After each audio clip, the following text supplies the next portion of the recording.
Alors, je vais vous présenter brièvement quelques points forts de notre activité religieuse en France. Elle est portée par le partage scriptural, qui est le grand projet de Dialogue et Alliance. Le partage scriptural est né dans les universités anglo-saxonnes. Nous sommes les seuls en France à le pratiquer. Nous avons introduit cette discipline et nous le faisons régulièrement depuis 5 ans. Donc nous sommes pionniers dans un domaine. On avait même un article Wikipédia en français. Malheureusement, il a été supprimé par des ennemis. Mais en tout cas, nous avons essayé de créer quelque chose de nouveau. Et nous avons de très bons partenariats avec des gens très établis, notamment United Religions Initiative, l'un des groupes interreligieux les plus influents dans le monde, qui approuvent notre travail et qui le soutiennent.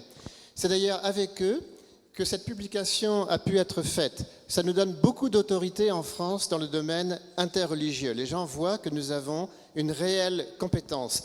Alors, nous l'exerçons régulièrement à l'espace Barreau. Depuis 5 ans, chaque mois, vous pouvez assister à ce genre de programme.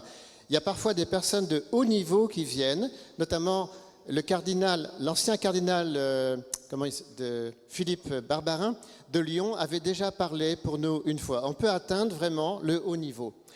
Alors, il y a eu cette publication, vous pouvez la passer, s'il vous plaît. Merci à Jean-François d'avoir piloté ce projet, aussi avec l'Église de Scientologie. Alors, nous avons aussi innové depuis plus d'1 an. Nous essayons d'adapter notre message au contexte local.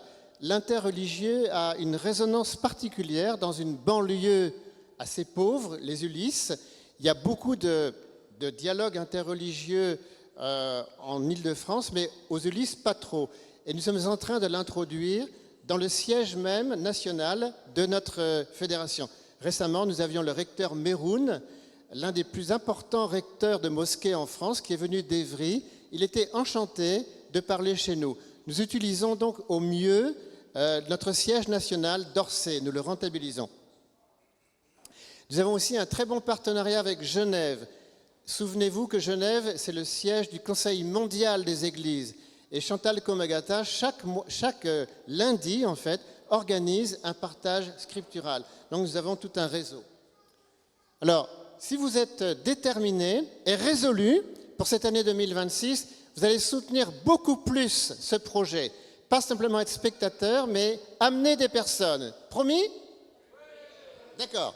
Alors, dès le 18 janvier, nous vous attendons en masse à l'espace Barreau. Vous pouvez aussi inviter des gens par Zoom. Ne soyez pas spectateurs, amenez des personnes. C'est un instrument de témoignage. Alors, nous avons aussi des partenariats qui sont efficaces. Dans chaque discipline interreligieuse, il y a du très bon et aussi des choses à améliorer. Le point fort de Dialogue et Alliance, c'est le nombre de participants. Nous sommes nombreux et nous faisons à la fois du présentiel et du Zoom. Le point fort de la diversité spirituelle, un de nos partenariats, c'est qu'ils mettent en valeur une personne pour une soirée. C'est-à-dire, c'est très profond, c'est intimiste, c'est vraiment un autre genre, si vous voulez. Ce n'est pas nous qui l'organisons, mais il y a énormément de choses à apprendre.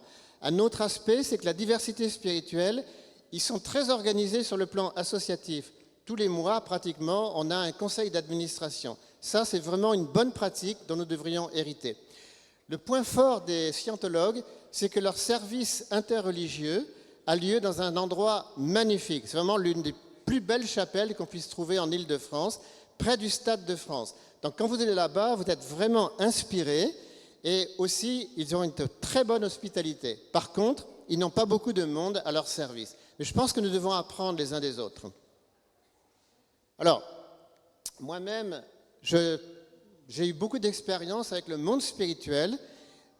Vous connaissez tous ce qu'on appelle la résurrection par le retour. C'est enseigné dans la résurrection. Et c'est très important d'avoir l'aide du monde spirituel. Nous ne faisons pas le travail interreligieux de façon horizontale. Il y a en France tout un monde spirituel qui veut nous aider. Il veut nous aider ici et maintenant.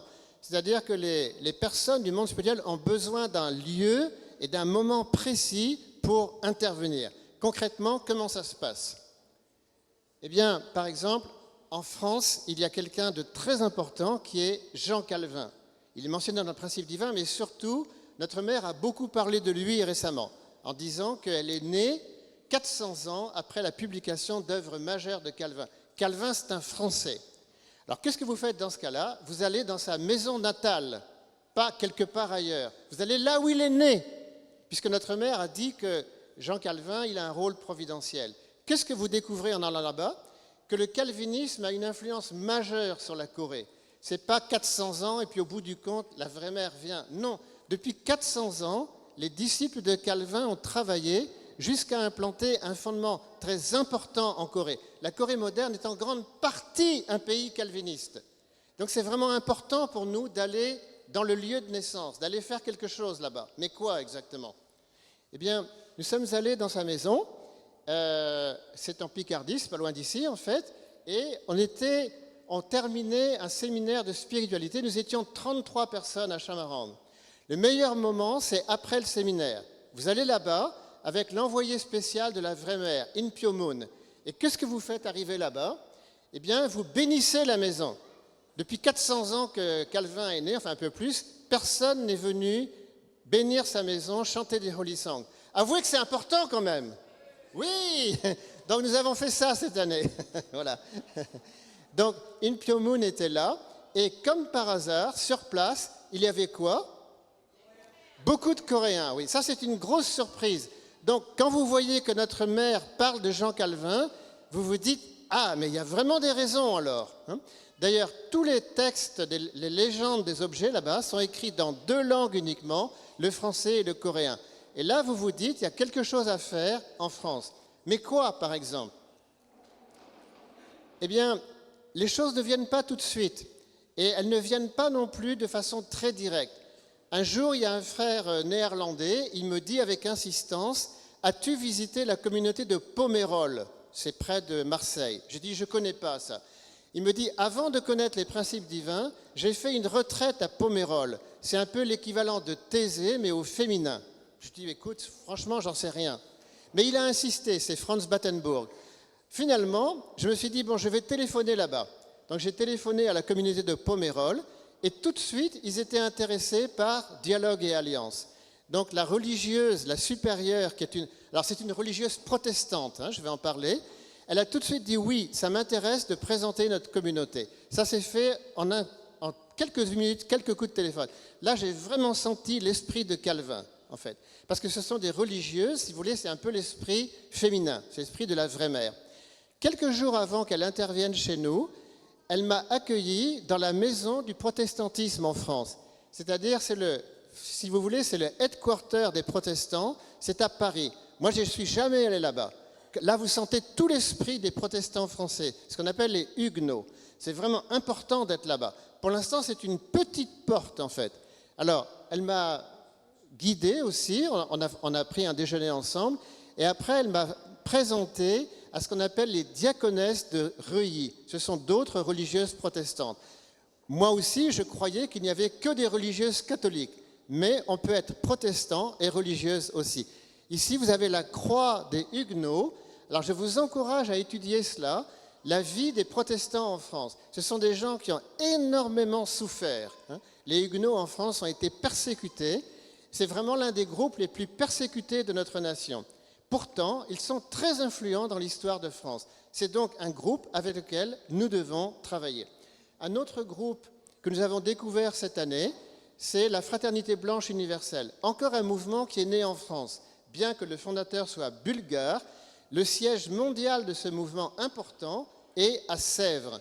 Donc, ce monsieur, la Michael Umran Ivanov, il est venu à Paris en tant que missionnaire. Et il a été emprisonné en France de 1948 à 1950, exactement la même période où notre père était prisonnier à Hunam, sous de fausses accusations répandues par les services secrets bulgares. Ce monsieur, je pense, essaye de nous contacter. Sans doute depuis des années, il essaye.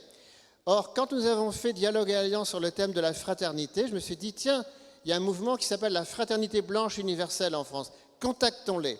Donc j'ai téléphoné là-bas. Tout de suite, ils ont dit oui, ça nous intéresse. Nous allons demander au président de notre association de vous contacter. Donc ils avaient leur congrès national le jour même où nous faisions notre programme sur la fraternité. Mais la femme de ce président, elle a parlé pour Dialogue et Alliance. Quelques mois plus tard, nous avons demandé à les rencontrer. Donc nous sommes allés à Sèvres et nous avons découvert un endroit fantastique. C'est vraiment sur les hauteurs de Sèvres. Vous arrivez là-bas et vous avez une vue magnifique sur toute la région parisienne. C'est un endroit très intéressant. On voit comment un mouvement est né en France. Il y a tous leurs locaux et ils ont gardé exactement le même mobilier qu'au temps de leurs fondateurs. Nous, en France, nous avons perdu nos biens comme Moni, comme Sassy, etc. Nous n'avons plus de présence des vrais parents. C'est quand même dommage. Mais eux, ils ont gardé les meubles, les livres, tous les objets que leur fondateur a touchés. C'est vraiment important. Ils nous ont fait rentrer dans le Saint des Saints, là où vivait leur fondateur. Et nous avons découvert un mouvement intéressant. Nous étions accueillis par leur président. Il nous a très, très bien accueillis, Jean-François et moi. Et on a découvert des points importants. Par exemple, nous disons que le lignage, c'est très important. Eux, ils disent que l'être humain doit bien naître, que les 9 mois de gestation sont très importants. Et ils parlent du prénatal, de l'éducation prénatale. C'est un point très important. Dans un sens, ils croient aussi à ce que nous, on appelle le sexe absolu. Alors, ils ont aussi d'autres théories et ils sont très intéressés également par avoir de meilleurs contacts avec la Miviludes. Ça tombe bien parce que grâce à Patrick, nous avons maintenant un contact intéressant qui travaille à la Miviludes. Donc, cette année, en 2026, travaillez pour l'interreligieux. Mettez-vous-y, c'est vraiment intéressant. Vous faites la prière au Chonchimon, c'est très bien. Vous invoquez le monde spirituel, c'est très bien. Vous faites des prières nominatives, c'est très bien.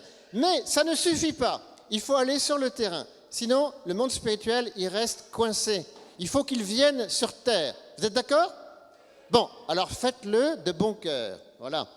Et donc, nous voulons, pour terminer, remercier les personnes qui sont là. Alors, Jean-François voulait savoir si Cynthia a été nommée. Bon, ben, si elle n'est pas là sur là, désolé Cynthia, mais tu joues un très grand rôle. Merci pour votre attention. Bonne année!